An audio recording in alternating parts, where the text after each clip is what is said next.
Families کو کہتا ہوں، آپ کو پتہ ہونا چاہیے کہ آپ کے گھر والے کیا کماتے ہیں. پتہ نہیں ہے. آپ کی خواہشیں پوری ہو رہی ہیں، آپ کی شاپنگ پوری ہو رہی ہے، آپ کی گاڑیاں آ رہی ہیں، آپ کے مکان عالیشان بن رہے ہیں، آپ کے فرنیچر چینج ہو رہے ہیں، آپ کو اس چیز کی کوئی پرواہ نہیں ہے. امام غزالی رحمۃ اللہ تعالی علیہ العلوم میں لکھتے ہیں ایک ایسا وقت بھی تھا کہ جب مرد کمانے کے لیے باہر نکلتا تو اس کی بیوی اور بیٹی اسے کہا کرتے تھے کہ ہمارے معاملے میں خدا سے ڈرنا، حرام نہ کمانا، ہم بھوک برداشت کر سکتے ہیں مگر جہنم کا عذاب برداشت نہیں کر سکتے. اللہ کیسا دور تھا وہ، ذرا سوچئے تو صحیح کیسا دور تھا. اور آج تو اتنا ابھارا جاتا ہے آپ کی آمدنی کوئی نہیں ہے، دیکھو اس کو کارپیٹ وال ٹو وال کارپیٹ لے لیا، نیا فرنیچر ڈال دیا، کار بدل لی ہے، آپ کے ساتھ تو کوئی سکھ ہی نہیں ملتا. اور اس کو ابھارا جاتا ہے مرد کو حرام کمانے پر، رشوت دینے پر، ناجائز کام کرنے پر. نوجوانوں کو ابھارا جاتا ہے، موبائل لوٹتے ہیں، پھر گاڑیاں لوٹتے ہیں، موٹر سائیکلیں لوٹتے ہیں، پھر تھوڑے دنوں کے بعد اللہ کی پناہ گولی کھا جاتے ہیں. مکاشفۃ القلوب میں ہے آدمی کے پیٹ میں جب لقمہ حرام پڑا تو زمین و آسمان کا ہر فرشتہ اس پر لعنت کرے گا جب تک اس کے پیٹ میں رہے گا. اور اگر اسی حالت میں یعنی پیٹ میں حرام لقمے کی موجودگی میں موت آ گئی تو داخل جہنم ہوگا. سورہ نساء میں اللہ پاک نے آیت نمبر 29 میں کچھ یوں بھی ارشاد فرمایا ہے، لا تاکلوا اموالکم بینکم بالباطل، باطل طریقے سے آپس میں ایک دوسرے کے مال نہ کھاؤ. اس آیت میں باطل طریقے سے مراد وہ طریقہ ہے جس سے مال حاصل کرنا شریعت نے حرام قرار دیا ہے، جیسے سود، چوری، جوئے کے ذریعے مال حاصل کرنا، جھوٹی قسم، جھوٹی وکالت، خیانت، غصب کے ذریعے مال حاصل کرنا، گانے بجانے کی اجرت، یہ سب باطل طریقے میں داخل اور حرام ہے. یوں ہی اپنا مال باطل طریقے سے کھانا یعنی گناہ اور نافرمانی میں خرچ کرنا بھی اس میں داخل ہے. اسی طرح رشوت کا لین دین، ڈنڈی مار کر سودا بیچنا، ملاوٹ والا مال فروخت کرنا، قرض دبا لینا، ڈاکہ زنی، بھتہ خوری اور پرچیاں بیچ کر ڈرا کر کے مال وصول کرنا بھی اس میں شامل ہے.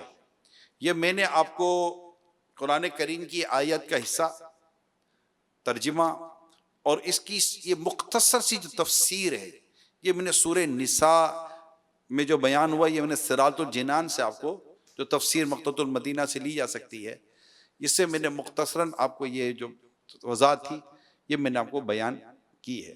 اب ہم میں سے ہر ایک کو اپنے کام کا جو کاروبار کا جائزہ لینا یہ ضروری ہے کہ کہیں ایسا نہ ہو کہ میں کما رہا ہوں اور میری آمدنی یہ حرام ہو، ناجائز ہو،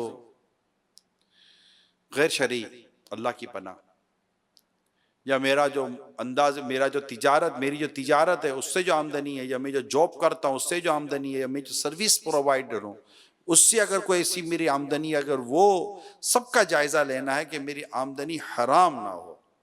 اس کے نقصانات اس قدر ہیں. اللہ کے آخری نبی صلی اللہ علیہ وسلم نے حضرت سعد رضی اللہ تعالی عنہ سے ارشاد فرمایا، اے سعد اپنی غذا پاک کر لو، مستجاب الدعوات ہو جاؤ گے. مستجاب الدعوات جس کی دعائیں قبول ہوتی ہیں. اے سعد اپنی غذا پاک کر لو، مستجاب الدعوات ہو جاؤ گے.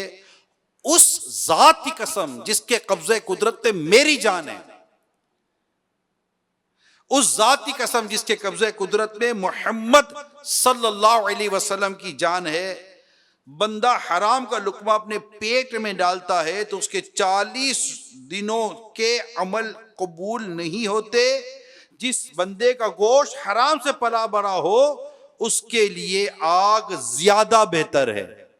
تو اب بات پیارے اسلام بھائی جو یہ ہمیں دیکھنی ہے کہ ہمارا جو آمدنی کا جو ذریعہ ہے وہ کیا ہے. اگر وہ خدا نہ خواستہ حرام ہے، ناجائز ہے، جو ہم جاب کر رہے ہیں، وہ جاب جو کام کر رہے ہیں وہ ناجائز ہے. مزدوری میں بھی ڈنڈی مارتے ہیں لوگ، ایک سے ایک ڈنڈی مارتے ہیں. مزدوری کرتے ہیں اللہ کے، ڈنڈی مارتے ہیں. 8 گھنٹے کی ان کی بات ہوتی ہے اور ان کی جو سروس ٹائمنگ ہوتا ہے، جو یہ کام کر رہے ہوتے ہیں، یعنی اتنی پرابلم ہے لیبر کی طرف سے، مزدوروں کی طرف سے. گھر میں بلاؤ تو نکلتے نہیں ہیں، تو وہ کام دو تو آہستہ آہستہ آئیں گے، چائے پئیں گے، سگریٹ پئیں گے، ادھر دیکھیں گے، تھوڑا کام کریں گے، پھر بیٹھیں گے، پھر یہ کریں گے، پھر وہ کریں گے. اتنی کمپلینس تھیں اللہ کی پناہ، اور مزدوری پوری لے لیں گے. اور اگر خدا نہ خواستہ یہ وقف کے ادارے میں اگر ایسا کر رہے ہیں تو ان کا بنے گا کہ وہاں تو کوئی معاف بھی نہیں کر سکتا.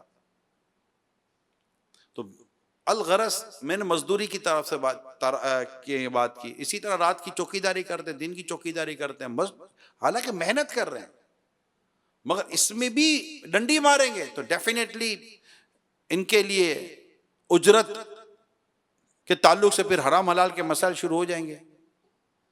تو ہمیں غور کرنا ہے. اسی طرح جو بزنس کرتے ہیں ان کو غور کرنا ہے کہ یہ بزنس کریں، وہ بزنس کیا ہے، موڈ آف بزنس کیا ہے، وے آف ٹریڈنگ کیا ہے، وے آف ڈیلنگ کیا ہے، ٹرانزیکشن کیسے کرتے ہیں، ٹرمز اینڈ کنڈیشنز کیا ہیں. اگر کوئی کانٹریکٹ سائن کر رہے ہیں تو وہ کانٹریکٹ کس سے آپ نے پروف کروایا کہ یہ کانٹریکٹ میں جتنی کنڈیشنز لکھی ہوئی ہیں، ٹرمز اینڈ کنڈیشن آپ نے دیکھی ہوگی. بعض اوقات فارم آتا ہے، فارم کے پیچھے لکھا ہوتا ہے ٹرمز اینڈ کنڈیشنز، اور اس کے نیچے ہوتا ہے کہ سائن کر دیں. ہم لوگ سائن کر دیتے، ہم نے پڑھا ہی نہیں کہ ٹرمز اینڈ کنڈیشن میں لکھا ہوا کیا ہے. جائز کنڈیشن لکھی ہے کہ ناجائز کنڈیشن لکھی ہے، معاہدہ تو ہو جاتے ہیں ہمارے تو، اور ہمیں پتہ ہی نہیں ہوتا. لین دین شروع ہو جاتی ہے، ہمیں پتہ ہی نہیں ہوتا. اور یہ بھی ہمیں توفیق نصیب نہیں ہوتی کہ ہم جا کر کسی مفتی سے، دارالفتہ علیہ سنتی سے جا کر پوچھ لیں کہ جناب یہ جو میں کرنے جا رہا ہوں یہ کیا ہے. اور اگر مثال کے طور پر ہمیں یہ کہا جاتا ہے کہ اس کی کوئی صورت حلال ہے ہی نہیں، حرام ہے، ناجائز ہے، آپ کو چھوڑنا پڑے گا، اور ہمارے پاس اس کی کوئی حلال صورت ہے ہی نہیں، تو ہم چھوڑ دیں گے. ہم کیوں حرام کمائیں گے؟ اللہ تعالیٰ رزق دینے والا ہے، وہ رزاق ہے. ہم اس کی رضا کے لیے ایک دروازہ، اس کی رضا پر ہم کام چھوڑیں گے، ایک دروازہ بند ہوتا ہے، اللہ تعالیٰ اپنے اس بندے پر 100 دروازے کھول دیتا ہے. رزق تو اللہ تعالیٰ کے ذمہ کرم پر ہے نا. اب دیکھیے پارہ 22ویں پارے کی پہلی آیت میں اللہ فرماتا ہے وَمَا مِن دَابَّةٍ فِي الْأَرْضِ إِلَّا عَلَى اللَّهِ رِزْقُهَا. ترجمہ کنز الایمان، اور زمین پر چلنے والا کوئی ایسا نہیں جس کا رزق اللہ کے ذمہ کرم پر نہ ہو. مفسر شیر حکیم الامت مفتی احمد یار خان رحمت اللہ تعالی علیہ نور العرفان میں، تفسیر نور العرفان میں فرماتے ہیں زمین پر چلنے والے کا اس لیے ذکر فرمایا کہ ہم کو انہی کا مشاہدہ ہوتا ہے، یعنی نظر آتے ہیں، ورنہ جنات وغیرہ کو بھی رب تعالی ہی روزی دیتا ہے. اس کی رزاقیت صرف حیوانوں میں منحصر نہیں، پھر جو جس روزی کے لائق ہے اس کو وہی ملتی ہے. بچے کو ماں کے پیٹ میں اور قسم کی روزی ملتی ہے، اور پیدائش کے بعد دانت نکلنے سے پہلے اور طرح کی، بڑے ہو کر اور طرح کی روزی ملتی ہے. تو رزق تو اللہ تعالیٰ عطا فرماتا ہے. تو ہمیں اللہ پاک کی رضا کے لیے صرف اور صرف رزق حلال کا معنی ہے. بس حلال روزی کے تعلق سے نبی پاک صلی اللہ علیہ وسلم کے مبارک ارشاد سنیے. آقا مدینہ صلی اللہ علیہ وسلم ارشاد فرماتے ہیں نمبر 1، سب سے زیادہ پاکیزہ کھانا وہ ہے جو اپنی کمائی سے کھاؤ. نمبر 2، بے شک اللہ پاک مسلمان پیشہ ور کو دوست رکھتا ہے.